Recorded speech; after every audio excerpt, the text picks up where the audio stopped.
The much-awaited third season of Disney's hit Star Wars spin-off, The Mandalorian, will be making its way to the streamers sometime in 2023, and as the show nears its endgame, there's just one question left to answer. How will it end? Well, according to Pedro Pascal, the man behind the mask himself, hopefully with a movie culminating in all of the adventures Mando and Baby Yoda have been in. Here's everything we know so far. Starting off with Mando on the big screen. Jon Favreau and Dave Filoni's vision for The Mandalorian's endgame still remains a mystery, but the show's success has seen an expansion to the post-Return of the Jedi era of storytelling, and it looks like both the Skeleton Crew and Ahsoka will be part of that. Meanwhile, even other shows such as The Book of Boba Fett have reintroduced some familiar faces to the mix, while also expanding on that period. It's really an exciting time to be a Star Wars fan, but when the time comes to drop the curtains on The Mandalorian, what will it look like? We've often heard about plans for a possible movie, and even the star Pascal agreed during a recent interview at the recent Disney Expo 23. Even the executive producer Rick Famuyiwa was present, and he started off the interview by denying having any knowledge of a plan to release The Mandalorian for the big screen. Pascal then chimed in to say that Famuyiwa wanted to make a movie and that it was a great idea, going on to say that if it wasn't a conversation already, then it would be one now. What's more, Pedro Pascal also believes that a movie is inevitable. Pascal previously stated that a Mando movie was inevitable, and we believe that it'll probably happen. However, the film might be released on Disney Plus instead of the big screen, which wouldn't be a good decision as moviegoers, us included, would be more than happy to spend money to watch the climax of Din Djarin and Grogu's story on the big screen. Plus, many of the people involved with the series also seem keen, though we hope there aren't any plans to wrap up the series anytime soon. There's still a lot of potential from this corner of the galaxy far, far away, and considering that the worst of the pandemic is behind us, we hope that the show can also get back to a yearly release schedule. Besides, with the Mandoverse beginning to take shape thanks to the additional seasons of the Breakout series, as well as new series such as The Book of Boba Fett and Ahsoka, Lucasfilm has also teased the potential for a crossover event, and a movie would be the perfect place for that to take place. True, crossovers have been happening for quite a while now, through both Luke Skywalker and Ahsoka showing up in the previous seasons of The Mandalorian. It doesn't appear to be the event that the studio has been hinting at. Therefore, considering the history that these characters are continuing to build with each other, their stories could eventually culminate in a crossover event that's worthy of a theatrical experience. Furthermore, a Mandalorian might be exactly what the Star Wars verse needs right now. Pedro Pascal has already demonstrated his interest in a potential Mandalorian movie, and that's probably exactly what Star Wars needs for its potential theatrical future. The series' success has naturally led to not just more live-action shows set in the same universe, but also to more stories set in the same specific time period. The second season of The Mandalorian, The Book of Boba Fett, and now both the upcoming Ahsoka and Skeleton Crew all take place roughly around 8 years after the events of Return of the Jedi, leading to the formation of what most call the Mandoverse. But it's not just the time period and the fact they are all produced by the same person, Jon Favreau, that's the only link between those shows. Both The Book of Boba Fett and Ahsoka act as direct spin-offs to The Mandalorian, coming to be after specific episodes of the second season. Having such an established and successful TV franchise, there's no doubt that the Mandoverse could eventually influence any potential future Star Wars films. Other than simply wrapping up the Mandoverse, a Mandalorian movie could also help Star Wars make a return to the big screen with its plethora of beloved characters, therefore allowing the next generation of Star Wars movies to build up on something that has already been established. On the other hand, what would a Mandalorian movie look like? While The Mandalorian might not be an anthology like the animated Clone Wars series, at the same time, it's also not a long-lasting narrative like we saw with Rebels. Instead, the series uses a combination of both episodic and serialized content to make a unique take on a Star Wars show. That being said, The Mandalorian already has a lot in common with feature films. Plus, some of its directors such as Jon Favreau and Rick Famuyiwa have also worked on feature films before coming to work on this show. The Mandalorian's innovative use of new techs, such as the volume, virtual sets, and Unreal Engine 4 and 5, are also being adopted by the wider film industry, as we've come to see in movies such as Matt Reeves' The Batman and the recent Thor: Love and Thunder. In terms of visual presentation, a Mandalorian wouldn't even be all that much different from how the show already looks. When it comes to the pilot, the movie will need to expand on both the scale and the scope of Djarin and Grogu's story, which so far has been pretty moderate. Djarin and Grogu are rarely seen sharing the screen with other Mandalorian bounty hunters or Force users, but it looks like that's going to change with the upcoming third season of the show, which will see Mando interacting with Mandalorians from all of the different clans. A Mandalorian movie, therefore, needs to take Din Djarin's journey to an even larger level. Furthermore, who could be involved with a potential movie? The fact that both Pascal and Famuyiwa were careful in their responses to the question of a potential movie may suggest that there's something they're trying to avoid saying. If so, that would explain why Lucasfilm has yet to confirm the previously unannounced films by industry greats such as Taika Waititi, Johnson, or Kevin Feige, since the studio may want to keep the focus on the story it's been building on Disney+.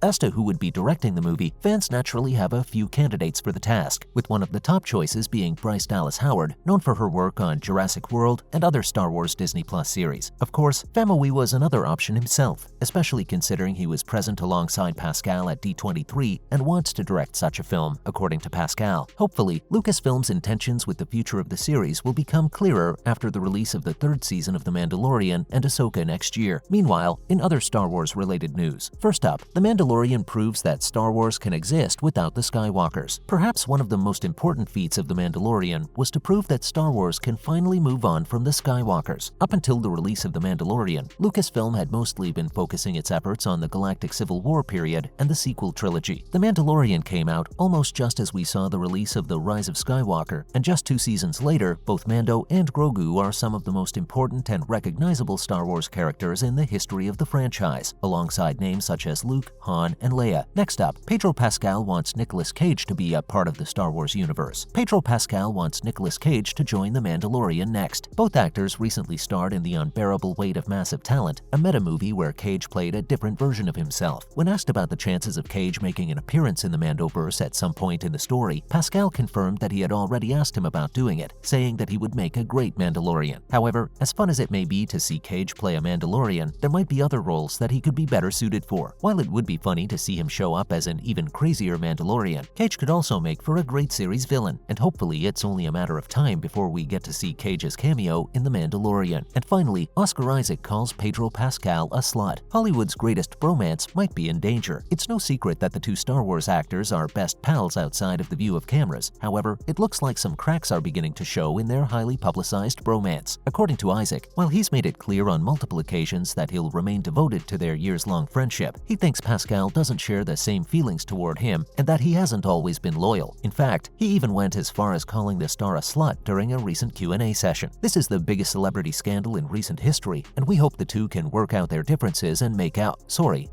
That's a wrap for this video. Would you be interested in watching a Mandalorian movie? And what do you expect to see in it? Let us know in the comments below. Make sure to give this video a thumbs up and subscribe to our channel for more videos like this. See you in the next one.